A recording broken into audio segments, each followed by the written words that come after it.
Hi மக்களே, எல்லோரும் எப்படி இருக்கீங்க? லாங் வீடியோ போட்டு ரொம்ப நாள் ஆச்சு. ஸோ இன்றைக்கி உங்களுக்கு என்ன வீடியோ கொடுக்க போகிறேன் அப்படின்னு பார்த்தீங்கன்னா, இது என்ன ஊர் கோவில்ன்றதை மட்டும் கரெக்டாக சொல்கிறவங்களோட கமெண்ட்ஸை நான் வந்து ஃபஸ்ட்டில் பின் பண்ணி வைப்பேன். இங்கே பாருங்கள், சிவா அந்த இடமே அழகாக இருக்குது பாருங்கள், பார்க்குறதுக்கு மலை உச்சியில் அழகாக இருக்கா.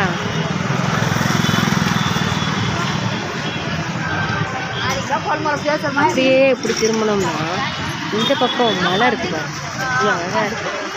ஸோ இதை வச்சே நீங்கள் கண்டுபிடிச்சிருவீங்கன்னு தெரியும். ஜூம் பண்ணியிருக்கேன்.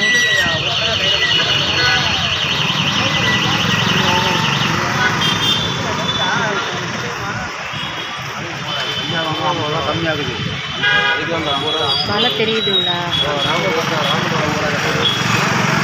இப்போது இங்கே நிறைய பேர் வந்து பாத யாத்திரை வராங்க. முன்னெல்லாம் அந்த மாதிரி நான் பார்த்ததில்லை. ஆனால் இப்போ நிறைய பேர் இந்த பக்கத்தில் வந்து பாத யாத்திரை வராங்க. எப்போவுமே எல்லா நாட்களுமே வந்து பாத யாத்திரை வராங்க. ஏதோ ஒரு வேண்டுதலை வச்சுட்டு வராங்க இந்த கோவிலுக்கு. நிறைய சித்தர்களும் இந்த இடத்துல இருக்காங்க. சித்த மடம்ன்றது அந்த பக்கம் இருக்குது போல். அது எனக்கு அந்த பக்கம் நான் போனேன்னா உங்களுக்கு வீடியோ போடுறேன், சரிங்களா? நான் பேசுறது தெளிவாக கேட்குதா என்னன்னு தெரியல. கொஞ்சம் க்ளவுடியாக இருக்குது, தூறல் வர மாதிரி இருக்குது இந்த பிளேஸ் எல்லாமே. இந்த பிளேஸில் கொஞ்சம் லைட்டாக தூறல் போட்டுச்சு, கொஞ்சம் க்ளவுடியாக தான் இருக்குது. மழை வர மாதிரி ஒரு கிளைமேட் நல்லா இருக்குல்ல பார்க்க.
அப்பர் மட சுவாமிகள், அப்பர் சுவாமிகள் மடமா? அப்பர் சுவாமிகள் இது வந்து எல்லோரும் ஸ்டே பண்ணுறது. இது உள்ள ஸ்டே பண்ணணுன்னா ஒரு நாளைக்கு 50 ரூபாயா. பாய் தலைக்காணிலாம் அவங்களே கொடுத்துருவாங்களாம். உள்ளெல்லாம் போக முடியாது. உள்ள சாமி தெரியுறாங்களா? எவ்வளோ பேர் இருக்காங்க பாருங்கள். உள்ள நின்று பார்த்தாலும் அந்த கோபுரம் தெரியுது, ஓகேங்களா? அதாவது இந்த ஊரோட நடுவில் தான் இந்த கோயில் இருக்குது, சிவன் கோவில்.